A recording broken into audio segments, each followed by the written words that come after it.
Hi, welcome to my channel. இன்றைக்கி நம்ம பார்க்க போகிறது வந்து பாவ் பஜ்ஜி மசாலா. அதுக்கு தேவையான பொருள் கேரட்டு, பீன்ஸு, உருளைக்கிழங்கு, பீட்ரூட்டு, கேப்சிகம், பட்டாணி, பச்சை பட்டாணி. கூட வந்து பன்னு வந்து நான் ரெடிமேடாக வாங்கி வச்சுருக்கேன்.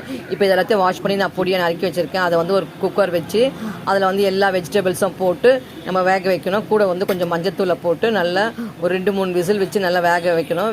இப்போ பாருங்கள், இப்போ நல்லா வெந்துருச்சு. இப்போ வந்து வெந்ததுக்கப்புறம் நம்ம வந்து அதை ஸ்மாஷர் வச்சு நல்லா மசிச்சிக்கணும். இல்லை கட்டி கரண்டிலே கூட நசிக்கலாம். லாஸ்ட்டாக வந்து ஃபைனலாக அந்த கேப்சிகமையும் போட்டு நல்லா வேக வைக்கணும். அதுக்கப்புறம் ஒரு பேன் வச்சு அதில் வந்து கொஞ்சம் பட்டர் போட்டு நம்ம இந்த வேக வச்ச காய்களை வந்து மிக்சியில் வந்து ஒரு சுற்றி ரொம்ப குழக்கணும் அரைக்கக்கூடாது. கொஞ்சம் துப்பி அரைச்சி அதையும் போட்டு நல்லா அந்த பச்சை வாசனை போக வதக்கணும். கூட வந்து உப்பு, கரம் மசாலா, மிளகுத்தூள், ஜீரகத்தூள் எல்லாம் போட்டு ரெடிமேடாக மசாலா ரெடி பண்ணிவிட்டேன். இதுக்கு கடையிலேயே ரெடிமேடாக மசாலா வைக்குது. ஆனால் நான் வந்து வீட்டில் செஞ்ச மசாலா வச்சு பாவ் பஜ்ஜி பண்ணிவிட்டேன். இப்போ வந்து ரெடிமேடாக வச்சுருக்க அந்த பண்ணை வந்து நல்லா 2 பக்கமாக பட்டர் தடவி அதை நல்லா டோஸ்ட் பண்ணி மசாலா கூட பொடியை நறுக்கின வெங்காயமும் லெமனை வச்சு